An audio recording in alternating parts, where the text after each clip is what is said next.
說起來你可能不信，2024年11月12日下午4點半，當李子柒在全平台發布新視頻的那一刻，整個中文互聯網都沸騰了。不到半小時，微博熱搜第一，抖音播放量破億，連 YouTube 上的老外都在評論區刷屏。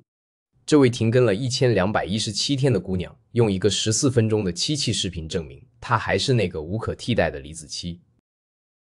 但這個故事得從頭說起。李子柒原名李佳佳，1990年出生在四川綿陽。要說她的童年，那真的是苦出天際了。6歲父親去世，繼母虐待，被爺爺奶奶接回農村。小學5年級，爺爺也走了，剩下奶奶一個人，根本供不起她讀書。14歲，一個還沒灶台高的小姑娘就得扛起養家的擔子，一個人去大城市打工。你能想象嗎？這個後來被全世界幾億人追捧的仙女博主，曾經在深圳睡過橋洞，啃了2個月饅頭，做過月薪300塊的餐廳服務員。後來學 DJ 打碟，在酒吧駐唱，從服務員到酒吧 DJ， 這畫風跨度也是夠大的。但李子柒自己說得很直白。一個是為了生存賺錢養家，另一個才是自己真正想要的生活。在外漂了8年，他用這種方式明白了自己究竟想要什麼。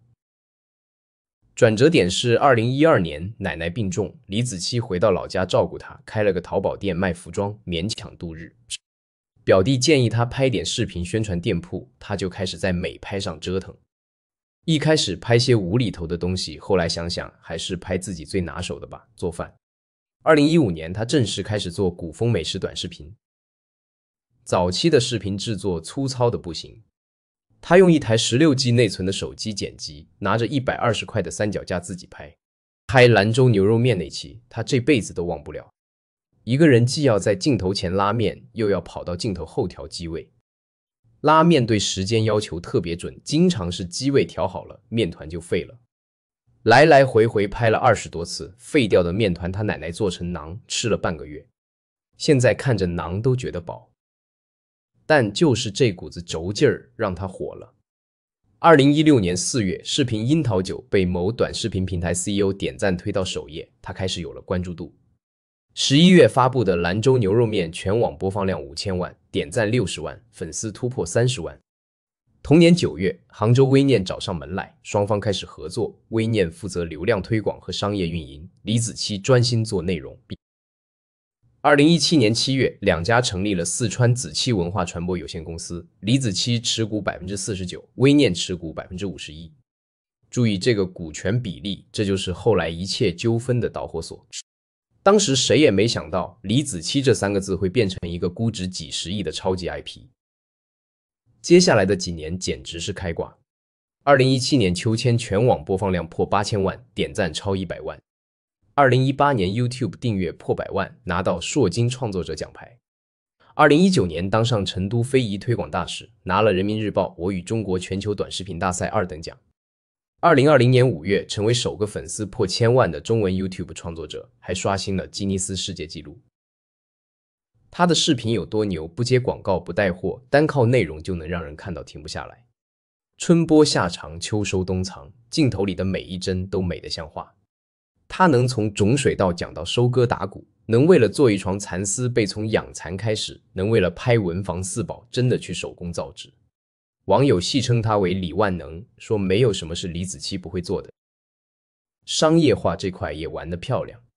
李子柒螺螄粉2020年在天貓賣了16億，其他藕粉、米線等產品也是月銷幾十萬份。微念因為李子柒這個 IP， 從2018年到2021年完成5輪融資，股東包括字節跳動、微博、華映資本，估值一度高達50億。但問題就出在這兒，錢越賺越多，矛盾就來了。雖然李子柒3個字是他的名字，但商標、天貓店、YouTube 賬號全都是微念公司名義註冊的。子柒文化雖然持有200多個李子柒商標，但微念佔股51%，擁有相對控制權。李子柒本人不持有微念任何股份。據說6年合作，微念用李子柒3個字賺了22億，而受限於合同，李子柒只分到300多萬。你想想，一個人拼了命做內容，熬夜拍攝剪輯，一條視頻拍幾個月，結果大頭被別人拿走了。而且微念還能單方面決定品牌怎麼運營，利益怎麼分配。李子柒即便是法定代表人和執行董事，也可以被微念直接任免，這能不憋屈嗎？2021年7月14日，李子柒發布柴米油鹽醬醋茶之謹言後，突然停更了。8月，他在社交平台上發了一句：“資本真是好手段”，把和微念的矛盾公開了。助理說他需要時間整理現實問題。10月，子柒文化正式起訴微念和劉同明，申請凍結微念所持的全部股權。這場官司打了1年多，外界各種猜測，有人說李亞鵬挖走了他的團隊，有人說他被資本算計的顆粒無收。字節跳動2021年10月直接啟動退出微念的流程，投資人也急了，都說李子柒和微念決裂，我們對 LP 沒法交代啊。2022年12月27日，綿陽市中級人民法院調解，雙方終於達成和解。12月26日，子柒文化工商變更，李子柒持股從 49% 升到 99%， 微念降到 1%， 劉同明退出高管行列。200多個李子柒商標也全部轉到李子柒控股的子柒文化。看起來是李子柒贏了，但代價是什麼？停更500多天，全網掉粉800萬，錯過了整個短視頻行業最瘋狂的變現期。和解協議裡，李子柒拿回了品牌和商標的控制權，微念獲得特定類目範圍的長期獨佔許可經營權，需要向子柒文化支付授權費。雙方繼續合作，但模式變了。微念轉型做消費品公司，推出臭寶螺螄粉等新品牌，徹底放棄網紅經濟業務。李子柒則閉關修煉去了。這3年他幹嘛去了？知情人透露，他外出了上百次，拜訪非遺文化傳承人。向浙江溫州木活字印刷傳承人王法萬求學，到訪成都古蜀錦研究所，向成都漆藝代表性傳承人尹麗萍拜師學藝。他還幫內蒙古農民採購3年用量的有機肥，給某村子的手工廠提建議，把滯銷的古書柿餅包裝煥然一新，變成脫銷。所以11月12日的回歸視頻選的是大漆，漆和漆互為一體字，這是他給奶奶做的一個漆器衣櫃，名叫紫氣東來。從小暑到大寒，歷時半年，割漆、木材打磨、底漆處理、雕漆，一條麒麟從櫃面上浮現。網友看了都說，這個視頻治癒心靈，那種慢工出細活的態度，在這個浮躁的年代太稀缺了。回歸首日，抖音播放量破億，抖音粉絲一夜漲500萬，突破5000萬，全網新增粉絲383.5萬。YouTube 粉絲不降反增，突破2000萬，3年沒更新，他還是頂流。咱們來聊聊這背後的門道。首先是股權架構的問題。MCN 機構和網紅合作最常見的就是51:49這種結構，機構占大頭，看似合理，實際上把核心創作者變成了打工人。李子柒雖然是公司法定代表人，但在股東會上說了不算，利益分配、品牌決策都得聽微念的。這種結構適合還沒出名的新人，但對於已經成為頂流的 IP 來說，就是個定時炸彈。其次是商標和賬號歸屬。微念當初幫李子柒註冊了所有平台賬號和商標，出發點可能是好的，統一管理嘛。但問題在於這些東西和李子柒本人沒有直接法律關聯。一旦翻臉，李子柒連李子柒3個字都不完全屬於自己。這就像你辛辛苦苦寫了本暢銷書，結果版權在別人手裡，你只能拿點稿費。第3個是 MCN 的價值定位，微念到底給李子柒提供了什麼？流量推廣、商業運營、供應鏈管理，這些確實有價值。但李子柒的核心競爭力是內容，是他本人的創作能力和文化底蘊。微念的作用更像是錦上添花，而不是雪中送炭。當 IP 足夠強大時，創作者完全可以自己組建團隊，或者找更平等的合作方式。還有個更深層的問題，就是網紅經濟的不可複製性。李子柒為什麼火？因為它不可複製。你可以模仿他的拍攝手法，學他的古風服飾，甚至找個一模一樣的農村場景，但你拍不出他的那種味道。那是他從小在農村長大，跟着爺爺學做飯，經歷過生活磨難沉澱下來的東西。微念想複製李子柒，孵化第2個、第3個類似的 IP， 基本不可能。所以最後只能轉型去做消費品，靠螺螄粉賺錢。李子柒停更的3年，短視頻行業變化太大了。2021年李佳琦剛開始帶貨，Papi 醬估值1個億。現在呢，直播帶貨捲到飛起，各種鄉土風、田園風博主層出不窮。有人說是男版李子柒，有人說是非洲李子柒，但沒人能真正取代他，因為大家拼的是更新頻率，是帶貨能力，而李子柒拼的是對傳統文化的理解和对作品的極致追求。他自己說，不追求週更或者年更多少，更在意內容有沒有做好。如果把更新当成定期任務，拍出來的東西就变味了，也就失去意義了。就像爬樓梯一樣，在拐角處積蓄體力，才能更好的繼續向上。這種心態在這個恨不得一天更新10條視頻衝流量的時代，簡直是異類。但也正是這種異類，讓他有了無可替代的地位。央視說他沒有一個字誇中國好，但講好了中國文化，講好了中國故事。中國新聞週刊說，他讓現代都市人找到了一種心靈歸屬感，也讓世界理解了一種生活着的中國文化。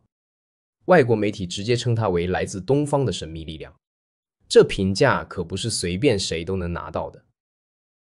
這次回歸，李子柒選擇深耕非遺，他成了抖音百樣非遺計劃的首位宣推官，未來1年要培養1000位優質傳統文化創作者。這其實是個很聰明的定位。非遺這個領域既有文化深度，又有政策支持，還有無限的創作空間。而且他已經有了3年積累，跟各種傳承人建立了聯繫，拍出來的東西肯定比別人更有料。從商業角度看，李子柒這次和解雖然失去了一些東西，但也得到了最關鍵的東西——品牌控制權。他現在可以決定李子柒這3個字怎麼用，跟誰合作，做什麼產品。雖然微念還有授權經營權，但那是在他的許可下，而不是反過來。而且李子柒即便停更1年半， YouTube 單月廣告收益還有78萬，一年接近1000萬。加上品牌授權費，他的收入並沒有因為停更而崩盤。但這個故事最值得思考的，還不是商業模式或者股權設計，而是一個人該怎麼對待自己的作品。李子柒為什麼能火這麼久？為什麼停更3年還能一回歸就霸榜？因為他從來沒把短視頻當成流量工具，而是當成作品。他說自己不寫腳本，想到什麼拍什麼，但拍一條視頻要幾個月，學一門手藝要幾年。這種投入不是為了賺快錢，而是真的想把東西做好。對比一下現在的短視頻生態，多少人在追求短平快，3天一個爆款，1周換個風格，什麼火就拍什麼。這種模式能賺錢，但賺不了長久。李子柒的路子是反過來的，慢工出細活，一個視頻拍半年，但每一條都是精品，每一條都能反覆看。這才是真正的內容創作，而不是內容生產。還有一點就是他對商業化的態度。李子柒從來不接廣告，不直播帶貨，只做自有品牌。這在網紅圈裡是異類。別人恨不得把每分鐘流量都變現，他卻寧可少賺錢也要保持作品的純粹性。這不是裝清高，而是他明白，一旦內容被商業綁架，那個讓人喜歡的李子柒就不存在了。他的價值不在於能帶貨多少，而在於能讓全世界的人通過他的視頻看到中國文化的美。從打工妹到頂流，從停更到回歸，李子柒的故事其實就是一個關於選擇的故事。14歲出去打工，他選擇了忍受苦難也要養活奶奶。做視頻走紅後，他選擇了跟微念合作。發現問題後，他選擇了停更去打官司。和解之後，他選擇了花3年時間去學習非遺。每一步選擇都不容易，但每一步都是為了保護自己想要的東西。這次回歸，李子柒會帶來什麼？大概率還是那種治癒系的慢節奏視頻。還是那種對傳統文化的深度挖掘。他不會去追直播帶貨的風口，不會為了流量去迎合算法。他就是那個在農村院子裡一針一線做衣服，一刀一刻做木工，用半年時間做一個漆器的李子柒。這個時代需不需要這樣的內容？從他回歸第1天播放量破億來看，答案很明顯。說到底，李子柒的故事告訴我們什麼？第一，核心資產要牢牢掌握在自己手裡。不管是商標、賬號還是 IP， 只要是你的名字，就得你說了算。第二，不要被短期利益綁架。停更3年對很多網紅來說是職業生涯的終結，但李子柒用這3年積累了更深的東西，回來後反而更有價值。第三，內容創作和內容生產是2回事。前者追求品質和深度，後者追求數量和速度。選哪條路決定了你能走多遠。現在李子柒全網粉絲超過 1.13 億 ，YouTube 粉絲突破2000萬，是真正意義上的世界級網紅。他的影響力不只是數字，而是他讓那麼多人，不管中國的還是外國的，通過他的視頻感受到了文化的美、生活的美。這種影響力不是靠算法推出來的，是靠作品一點一點積累的。李子柒回歸了，但他面對的挑戰其實更大。3年時間，行業變了，觀眾口味變了，競爭對手更多了。他能不能保持自己的節奏，不被外界裹挾，繼續做那個異類，這是最大的考驗。但從他選擇用漆器作為回歸首作來看，他還是那個李子柒，還是那個願意花半年時間做一件作品的姑娘，這就夠了。最後說一句，咱們普通人可能做不到李子柒這個高度，但他的故事至少提醒我們，不管做什麼，都要想清楚自己真正想要的是什麼。是快速變現還是長期價值？是追逐風口還是堅持初心？是隨波逐流還是做個異類？選擇不同，結局就不同。李子柒用1217天的停更證明，有些東西值得等，有些人值得信。而他用14分鐘的漆器視頻證明，真正的好內容不會因為時間流逝而蒙塵。時代變了，李子柒沒變，這大概就是他最厲害的。